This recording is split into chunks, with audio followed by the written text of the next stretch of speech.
Yan, good morning, good evening, good afternoon sa ating mga higala dyan, no? So panibagong buhay, panibagong vlog na naman for today. So ngayong araw na to mga higala, nandito na naman ako. Napadaan ako sa bagong shop na to, no? Nakikita natin. So mayroon din silang mga binibinta dito ng mga multi-cab, trucks at iba't iba klase-klaseng mga nilalang ng mga surplus, no? So pasukin natin to, tingnan natin kung ano man yung mga nandito. At syempre para na din sa mahatid ko sa inyo. Alright, so bago natin pasukin, magpipray lang tayo. Lord God, maraming salamat po sa biyayang binigay niyo po sa akin sa pang-araw-araw. Gawin niyo po ako sa aking mga ginagawa. Ilay niyo po ako sa kapamakan, pati na din yung mga subscribers, yung mga viewers ko. Bigyan niyo po ako ng malusog ng pangatawan at marami pa pong blessings, financial, para po makapagpatuloy ako sa aking mga ginagawa. Ganyan din yung mga subscribers at mga viewers ko. Itong lahat ay alay sa iyo in Jesus' name I pray, amen. And the Father, Son, the Holy Spirit, amen. Alright, so walang intro, walang outro mga higala. Sa mga nagtatanong kung saan to, nandito to sa Cordoba, dito sa Bangbang, Cordoba, no? So puntahan natin to mga higala. Kung sino may mga taga Cebu dyan, taga ano, okay, pwede kayong pumunta dito. At sa mga malayuan naman, ipapakita ko na lang sa inyo kung ano man yung mga mayroon na nandito. Alright, so pasok tayo sa loob. Napakainit ngayon kasi it's 1 o'clock, 1:52. Ayan, okay, so napakainit. Okay, in just 5, 4, 3, 2, 1, pasok tayo, let's go. Alright, so dito na tayo mga higala. Pasok tayo dito, no? Ito yung kanilang loob. Okay, yung mga nagtatanong naman dito, baka mayroong magtatanong. Okay, so ito yung pangalan. Ayan, so tingnan nyo mabuti. Okay, so pasok tayo dito. Ito yung mga tingnan natin kung ano yung mga stocks nila dito. Okay, so klase-klase ang nandito mga higala. Mayroong mga van, tsaka mura lang dito, no? So abot kaya lang sa budget nyo sa bulsa. Okay, so ito yung mga unit na naka-stocks. Mayroon silang mga light trucks, Isuzu. Okay, so itong mga higala, mayroon silang mga pick up dito. Papakita ko sa inyo. So itong yarda na to, bali dalawa to. So first yarda nila, tsaka doon sa kabila pa, so sa likuran. So baka sa next vlog natin, next video na papakita ko sa inyo yung mga stocks ng unit na nando sa sikan ano nila yarda. So ito mga higala, mayroon nilang D65 dito. Ito mura lang dito at abot kaya ng D65 na ganitong unit, ganitong style, ganitong sit-upan, no? Tindig 240, ganyan, no? Lift up, walang canopy, pero D65 po yan, air condition. Aircon na ni ma'am, no? Aircon na? So ito may gala, so this is air condition, manual 4x4. Okay, so ayan, under chassis, cargador type yung gulong, yung mga van. Ito naman van, kani ma'am, van ninyo pila? Okay, so D64B, air condition. So yung presyo nila dito mga higala is presyo talaga nila 240. Okay, so D64B, air condition, tinted, syempre recondition, first owner. Ito yung loob. Oy, hindi pa siya na ano, so upholstery pa to, hindi pa natapos, pero pag matapos to is only 240. Alright, so ito naman yung mga scrum na modelo. Yung scrum type mga higala, napakamura lang nito kasi as of now itong mga ganitong yung model, ganitong mukha, for only just 215. Okay, so lift up. Okay, may cargador type, may bull bar, front bumper, stainless. Ayan, cargador type, air condition with canopy at saka upuan na po yan.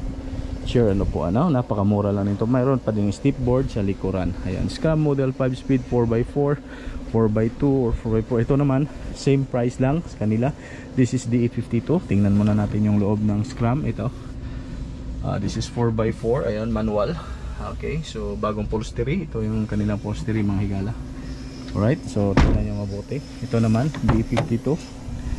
Tingnan natin. So this is automatic. Sa mga naghanap dyan ng automatic, mayroon dito D52 automatic for only just syempre same lang price, 215, negotiable. Sa mga sure ball buyer, yung mga mayroon ng pera, pwede kayong puntahan agad dito. At pwede nyo tawagan, yung makikita nyo number dyan mga higala, pwede kayong tumawag dito.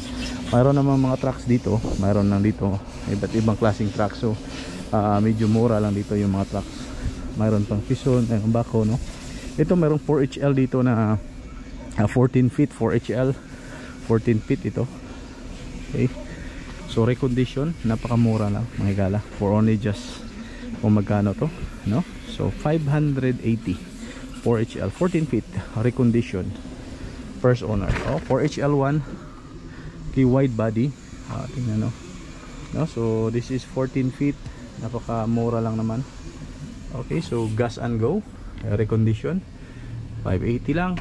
Pwede nyo puntahan dito, pwede nyo tawagan, pwede nyo tawaran sa mga gustong tawad. Mayroon pa dito, klase dito yung yarda mga higala.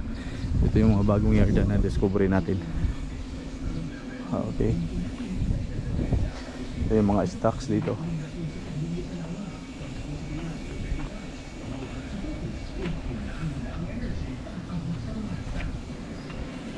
Ito 4x2 o 4x4, hindi 52 by 4. Ito yung ano nila dito, talyer dito, tinatrabaho.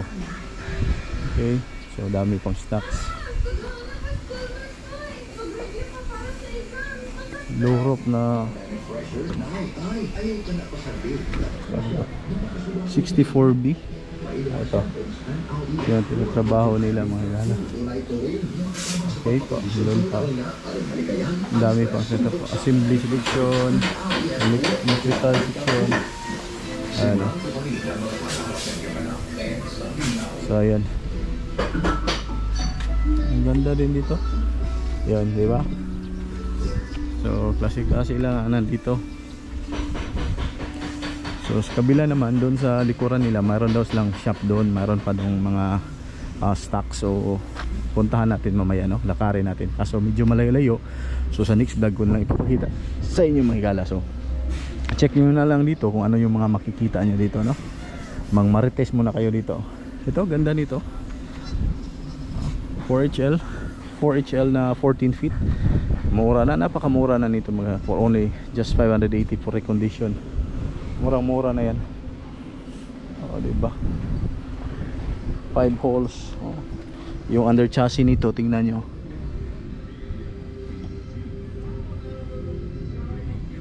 Walang putol, diba? Hindi, tapos dito, original pa cargo niya, corrugated. Ito, diba? Okay, so syempre kuhaan to ng upholstery. Pag kunin nyo na, kukunin nyo ito naman. Okay, so power na to.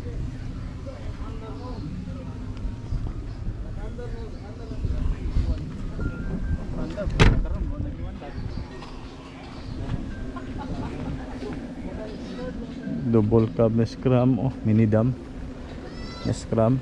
So meron din dito mini dam scrum, 200,000, pwede na to, diba? Mura yung mga pick up dito mga higala, yung mga pick up na scrum 63. Yung mga 63 dito pwede kayo makabili na recondition, mayroon ng canopy with 230, air condition canopy, upuan. Ito 215, 230 to 65, 215, no? Mura na to, negotiable pa, 240 yung mga yan. Okay,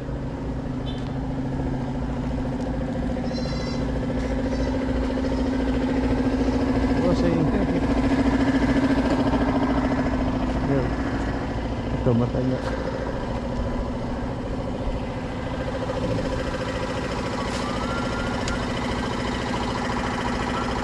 Alright, so dito na lang dahil magtatapos. Punta tayo sa kabilang shop nila dun sa baba, kung ano man yung mga mayroon doon. So let's go, pasukin natin.